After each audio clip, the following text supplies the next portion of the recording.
News a very warm welcome to all of you दर्शकों। हमारे channel में आज मैं आपकी होस्ट तृप्ति लेकर आई हूँ नेक्स्ट 9 न्यूज की तरफ से ये ट्रेंडिंग स्पेशल प्रोग्राम। इस प्रोग्राम में आज हम आपके बीच बात करने वाले हैं बॉलीवुड अभिनेत्री रिया चक्रवर्ती को लेकर रिसेंटली जो स्टेटमेंट आए हैं उसके बारे में। जी हाँ, हम बात करने वाले हैं आप सभी के बारे में।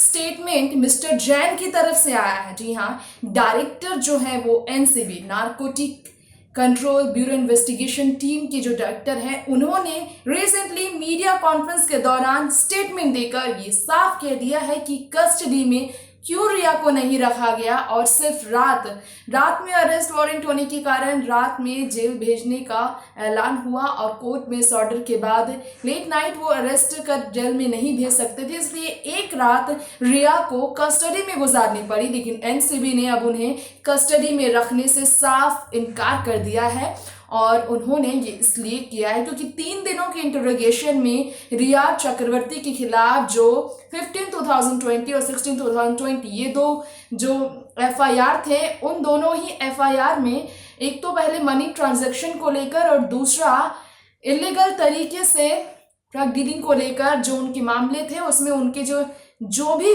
कन्फेशन थे वो काफ़ी थे और कस्टडी में रखने के लिए कोई भी और कारण नहीं था, इसलिए उन्हें जेल भाईकुला जेल में भेजा गया। जी हाँ, भाईकुला जेल में इस कारण से ही रिया चक्रवर्ती को शिफ्ट किया गया है। ये वही जेल है जहां पर इंद्राणी मुखर्जी को भी शिफ्ट किया गया था।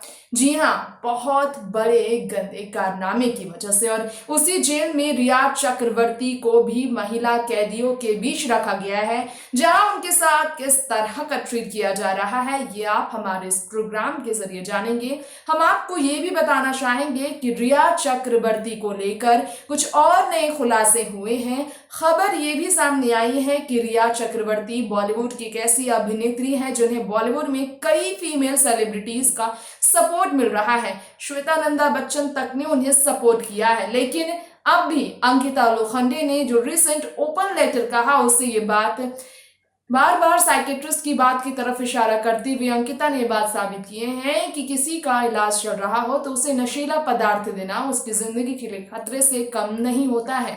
और यही बात रिया चक्रवर्ती को लेकर अंकिता दोहराती रही और इसी बात को मिस्टर जैन ने स्टेटमेंट के माध्यम से पेश किया।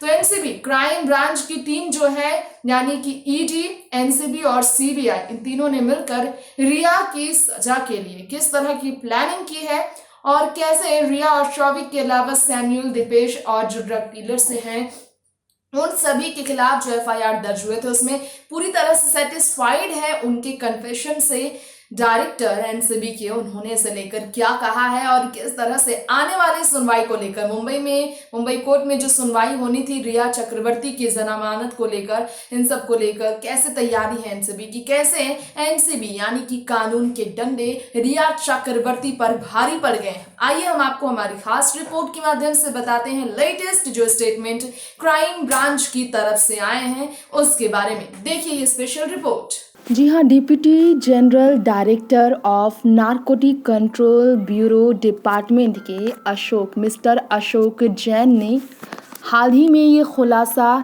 किया है कि वो पूरी तरह से सेटिस्फाइड थे सभी आरोपियों के स्टेटमेंट से जो इंटरोगेशन के दौरान रिया चक्रवर्ती से लिए गए।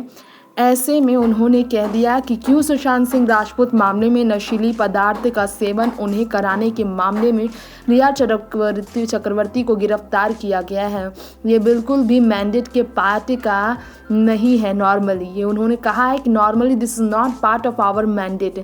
उन्होंने कहा कि उनका सिर्फ इंटरोगेशन के लिए अब और कोई भी वजह नहीं है। जी हाँ, narcotic control bureau of investigation के डिपार्टमेंट के डिप्टी जनरल डायरेक्टर ने यानी कि मिस्टर अशोक जैन ने ये खुद कहा। मीठा अशोक जैन ने ये कह दिया है कि normally we look into international and inter state connections and we look for big fish. Normally this is not part of our mandate. Now we are getting information. We will not shrug our responsibilities. उन्हें कुछ 59 ग्राम के नशीले पदार्थ को हाथ लगने के बाद वो सबूत जब जीता जागता उन्हें मिला, तो उसी के वजह से जो पुख्ता सबूत था नशीली पदार्थ जो उन्हें मिला, उसके बाद ही गिरफ्तार किया गया रिया चक्रवर्ती को। डायरेक्टर जनरल मिथा अशोक जैन ने, जो कि नारकोटिक कंट्रोल ब्यूरो के हैं, उन्होंने प्रेस के सामने ये कहा कि the allegations of accuse that have surfaced in the investigation of actor Sushant Singh Rajput case are generally not in the purview of the agency. However, now the information of the accused has surfaced. The bureau will not shrug responsibility. यानी कि अब CBI ही इस पर जांच करेगी। अब CBI के हाथों डंडे ही अब सच्चाई को कबूल करवाएगी आरोपियों से। उन्होंने कहा कि ये सब इंटरनेशनल और नेशनल लेवल पर बड़े मामले पर वो जांच पड़ताल करते हैं। एनसीबी की डिपार्टमेंट का काम अब ख़त्म हो चुका है रिया मामले में उनकी गिरफ्तारी के बाद। अब उन्हें कुछ नहीं करना है, उन्हें सिर्फ और सिर्फ इस बारे में अपनी जानकारी देनी थी। इन्वेस्टिगेशन उनका पूरा हो चुका है और अब रिया चक्रवर्ती और जितने लोग थे जिनकी इन्वेस्टिगेशन हुई है उन्हें बैन किया गया था और उन्हें पूरी तरह से बैन किया गया है। ये बड़ा खुलासा हुआ, यानी कि पूरी तरह से ये झटका बड़े तमाचे से कम नहीं है। रिया चक्रवर्ती को उनके चेहरे पर इसे लेकर खुलकर बात अब सामने आ चुकी है। बताना हम आपको ये भी चाहेंगे कि इस मामले में कई और जानकारियाँ पेश की गई। इस बारे में ये भी कहा गया है कि जिस तरह के सच्चाई सामने आए हैं इन सब मामले में, ये जो सच्चाई सामने आई है इस पर यह भी कहा जा रहा है कि narcotic control bureau of investigation की टीम जो है कई बातें सामने लाने की कोशिश कर रही थी, लेकिन वो अभी भी सच का राह देख रही है।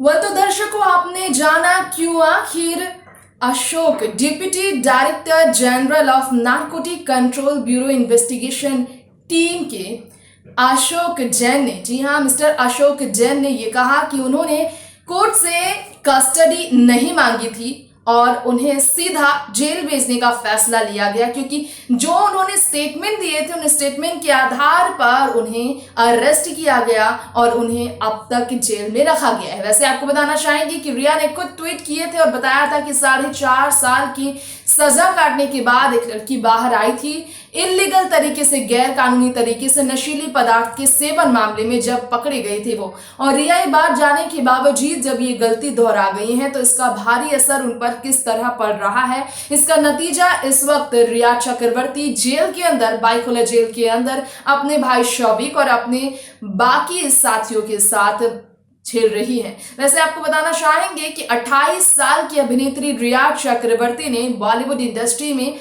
अब तक इतना नाम नहीं कमाया था। उनकी जो भी फिल्में थी वो फ्लॉप करार दी गई थी, लेकिन जिस तरह से सुशांत सिंह राजपूत की एलेक्ड गर्लफ्रेंड बनने के बाद भी जो पॉपुलैरिटी नहीं गिन कर पाई, जिनकी रिश्ते को प्राइवेट हमेशा उन्हें रखते देखा गया, वो सुशांत के गुजरने के बाद जब रिश्ता ऑफिशियली और सोशल मीडिया पर उन्होंने शेयर किया तो इसके बावजूद सुशांत के चाहने वालों ने रिया के साथ हमदर्दी नहीं जताई, बल्कि उल्टा रिया को इसका पूरा जिम्मेदार माना है। क्योंकि कई ऐसे वीडियोस सामने आए, कई ऐसे व्हाट्सएप चैट सामने आए हैं, डिजिटल एविडेंस जो साफ इस बात की तरफ इशारे करते हैं। साइकेट्रिस्ट के स्टेटमेंट को अगर आप गौर करेंगे तो यही कहती है कि कई लापरवाही ही नहीं बल्कि बहुत बड़ी लापरवाही, केयरलेसनेस और बहुत बुरी तरीके से सिर्फ और सिर्फ गैर कानूनी धंधे की वजह से रिया चक्रवर्ती गोल्ड डिगर कहला रही हैं और सुशांत की जिंदगी में इस खतरे को मोल देने वाली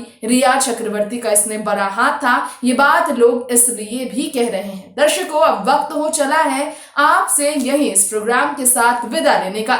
अगली बार फिर लौटेंगे आपके बीच बॉलीवुड टाउन से जुड़ी तमाम लेटेस्ट खबरें आप सभी के बीच पेश करने के लिए। ऐसी ही ट्रेंडी खबरों के लिए और रिया चक्रवर्ती को लेकर मिस्टर अशोक जैन की तरफ से आए स्टेटमेंट के बारे में जानने के बाद आपकी क्या राय है? क्या वाकई में एनसीबी ने जो किया है उससे आप सहमत हैं, या फिर रिया चक्रवर्ती के इस अरेस्ट होने के बावजूद सुशांत को लेकर क्राइम ब्रांच की जो जांच चल रही है उसमें कुछ और खुलासे की जरूरत है? इसके बारे में आप हमें कमेंट बॉक्स में कमेंट करके जरूर बताएं। देखते रहें आप नेक्स्ट 9 न्यूज। नमस्कार।